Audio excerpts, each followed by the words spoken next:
Halo, halo, apa kabar? Assalamualaikum warahmatullahi wabarakatuh. Wah, ini Waalaikumsalam. Jadi, Habib, bagaimana, Habib? 0%. Nah, itu dia.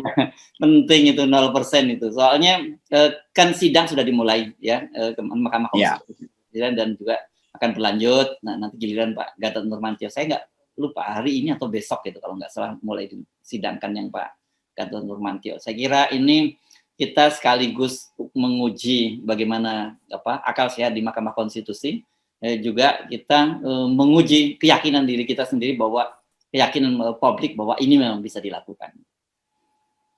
Ya betul, ini ujian besar akal sehat bangsa, sekaligus menguji kestabilan pemerintah tuh.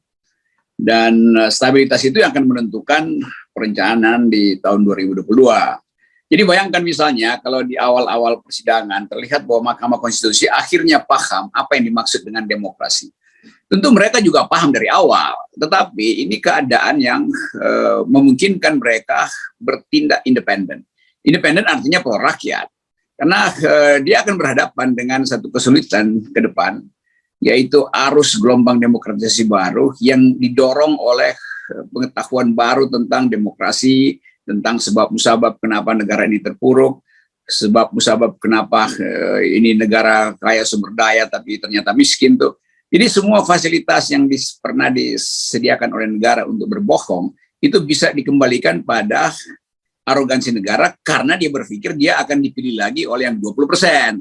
Jadi itu intinya tuh. Jadi negara sekarang lagi ketakutan kalau ide 20% itu batal, maka berantakan seluruh perencanaan oligarki ke depan. Nah itu yang sedang kita dorongkan ke Mahkamah Konstitusi supaya balik menguji dengan akal sehat tuh. Bahwa walaupun itu adalah open legal policy, itu justru yang kita mintakan sekarang. Coba diuji di Mahkamah Konstitusi, apakah open legal policy itu bertentangan atau memihak demokrasi? Jelas dia bertentangan dengan demokrasi. Jadi kita balikan aja dalil yang pernah diucapkan oleh Mahkamah Konstitusi yang sebetulnya dalil untuk menghindar dari kontroversi itu. Karena itu open legal policy, pembuat undang-undang yang berhak. Oh iya, betul. Nah sekarang kita uji apakah hak pembuat undang-undang itu bertentangan dengan konstitusi atau enggak tuh. Itu artinya gerakan 0% akan mengubah seluruh ya sebut aja harapan baru itu akan didasarkan pada yang 0%. Jadi kita dorong Ferry Yulianto udah diperiksa, Pak Gatot juga akan menyusul, nanti juga ada Tata dan geng Forum Tanah Air juga akan maju. Nah semuanya datang dengan batu uji atau minta diuji dengan batu yang sama, yaitu batu demokrasi dan imparsialitas Mahkamah Konstitusi. Ya itu bahayanya. Ya. Dan kita juga menunggu partai-partai politik yang juga akan mengajukan, kan kita kemarin Partai Gelora dan kemudian katanya Partai Umat juga bersiap-siap untuk mengajukan gugatan judicial review ini. Ya PKS saya kira ya malu-malunya tinggal 1%. Gitu. Kalau Demokrat dia udah final dia akan 0%. Oh, okay. Lalu Gerindra malu-malunya kira-kira masih 20%, tapi pasti akan ikut juga tuh. Nasdem ya malu-malunya masih 50-50, tapi saya tahu bahwa Nasdem akan ikut. Nah mereka tentu basa-basinya ya jangan dong. Tapi sebetulnya analis-analis di dalam Nasdem sendiri yang saya kenal baik paham bahwa kita memang mesti 0%. Jadi kita sebetulnya sedang kerahkan akal pikiran untuk mengembalikan demokrasi yang dibajak oleh presidensial threshold 20% itu. Dan yang didesain oleh dua partai besar aja sebetulnya, Golkar dan PDIP. Kan dulu itu 20% itu kan upaya untuk menghalangi SBY maju ke putaran kedua. Karena itu sebelum pemilu 2009, 2008 dinaikkan thresholdnya. Tapi mereka suka putar bahwa itu SBY yang menginginkan. Mana mungkin SBY menginginkan, SBY justru ingin agar supaya turun supaya dia bisa ikut putaran kedua. Tapi karena kedunguan politik ya SBY melejit akhirnya. Ini kedunguan Golkar dan PDIP sebetulnya. Karena itu tinggal dua itu yang bertahan. Oke. Lama-lama juga jebol kalau digempur dari kiri kanan ya, Bung Rocky, saya kira. Oke, sekarang kita pindah ke soal krisis energi. Saya kemarin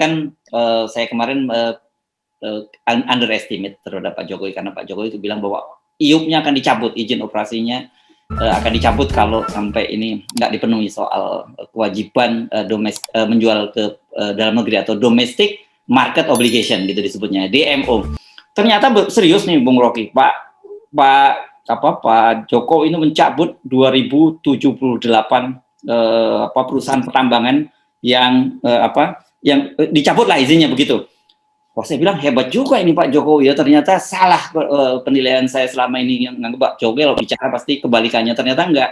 Tapi setelah saya baca-baca detail-detail, ternyata ini nggak ada urusannya dengan soal kewajiban DMO tadi, Bung. Karena kalau DMO itu kan pengekspor yang harusnya dicabut. Iya, memang. Ya, ternyata ini yang dicabut adalah izin usaha yang sudah bertahun-tahun diberikan tapi tidak dikerjakan. Jadi ini lagi-lagi kejadiannya ini kepala yang gatel nih, dengkul yang digaruk. Gitulah nih. Jadi dia nggak produksi, jelas aja dia nggak ada kewajiban ekspor dan karena itu mesti dipotong sekian persen. Kalau orang perusahaan bangkrut ditutup ini dumunya di situ kan. Ini sama seperti apa namanya nih, yang bikin sampah itu adalah pohon beringin, yang dicabut rumput. Ini gimana coba nih Pak Jokowi, aduh ini ya udahlah. Tapi kan beliau selalu ingin ada di depan di dalam isu yang seolah-olah radikal merakyat. Padahal logikanya memang nggak ada di situ. Lain kalau presiden bilang kami sedang berupaya untuk mempercepat energi baru karena data bahkan dari SDM sendiri mengatakan energi minyak itu dalam mungkin 9 tahun udah habis itu. Walaupun ada proyek yang agak konservatif, ya kita masih bisa 15 tahun. Demikian juga minyak gas bumi segala macam. Jadi nggak ada pembicaraan konseptual tentang perencanaan energi. Nanti bayangin misalnya ditutup juga, dicabut, terus tiba-tiba kita nggak punya lagi bahkan untuk camping gas batu bara itu udah nggak ada. Jadi hiker ini juga marah-marah nanti tuh. Sebagai pendaki gunung saya menganggap wah itu bisa kehilangan batu bara saya buat bakar-bakar kecil misalnya. Jadi seharusnya presiden itu lihat dari atas apa masalahnya tuh. Ini betul-betul kelihatan kedunguan kebijakan beliau, bukan beliau ya yang dungu, kedunguan kebijakan presiden. Ini seringkali saya mesti terang itu. Karena dia nggak bisa melihat secara topografi, secara bird's eye view, helicopter view, problemnya di mana. Ya, karena itu dia cabutin rumput-rumput, padahal yang bikin masalah itu adalah pohon beringin yang besar itu. Ya. Sekali lagi kita perlu jelaskan kepada para viewer kita. Kan problem yang sekarang terjadi adalah bahwa krisis pasokan batu bara ke PLN dan dampaknya terancam 10 juta lebih pelanggan di Jawa, Madura dan Bali. Ada juga non Jamalinya juga ada kalau saya baca beritanya. Ini karena pasokan batu bara itu kosong gitu. Dan ini padahal sebenarnya para eksportir ini punya kewajiban kan 25% dari total produksi mereka, 25% itu harus dijual ke dalam negeri PLN, pupuk, semen dan sebagainya gitu. Ternyata ini tidak karena cuman berapa persen, nggak sampai 1% ternyata yang dijual ke dalam negeri. Nah sekarang yang di kebijakan kemarin Pak Jokowi bilang mau mencabut, tapi yang dicabut yang tadi yang tidak produksi. Ini kan betul-betul ya aduh saya mesti garuk-garuk kepala nih. Sekarang kepala saya gatel nih, tapi saya benar nih garuk di kaki. Bukan di kaki. Itu perusahaan-perusahaan kecil ketawa, dia mungkin batu baranya udah nggak ada, jadi tapi isinya masih dipakai, belum sempat, mungkin masih ada tinggal setiap meter kubik dua bongkahan batu bara. Ya tentu aja dia nggak akan produksi kan. DMO itu kewajiban dari perusahaan besar yang memang menggali dan mengekspor. Ya kalau perusahaan kecil nggak ada yang dia gali dan nggak diekspor, ngapain ini mesti ditutup itu. Ini juga bohong. Justru merugikan nanti kan, itu sebagai buffer nanti kalau ekspornya. Justru menguntungkan, saya kira dari rakyat, bagi pegiat lingkungan dengan dicabutnya izin-izin ini menguntungkan karena tidak akan ada kerusakan lingkungan kan gitu. Ya bagi kita sebagai pegiat lingkungan bagus juga Pak Jokowi, tapi bukan itu problemnya Pak. Oke, tapi kita lanjutkan lagi. Ternyata bukan hanya Pak Jokowi yang lucu. Menteri BUMN-nya Erick Thohir juga ini memberikan statement yang lucu juga. Dia bilang bahwa heran Republik Indonesia ini kaya sumber daya alam tapi krisis energi. Nah, kata dia, pasti ini ada perencanaan yang salah ini karena kata dia karena sebenarnya tahun yang lalu sudah dilakukan rapat dengan Kejaksaan Agung, dengan BPKP dan sebagainya. Tapi ternyata sekarang terjadi lagi. Jadi menurut dia ini ada kebijakan yang ini adalah kesalahan besar.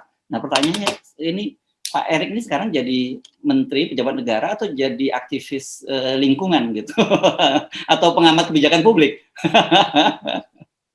Ini masalahnya kalau menteri terlalu banyak nongkrong di toilet, jadi dia nggak bisa lihat lagi fungsi dari kebijakan yang seharusnya dia lakukan itu. Kan orang bertanya, loh, bagaimana mungkin Anda udah jadi menteri kok masih heran juga, ngapain itu?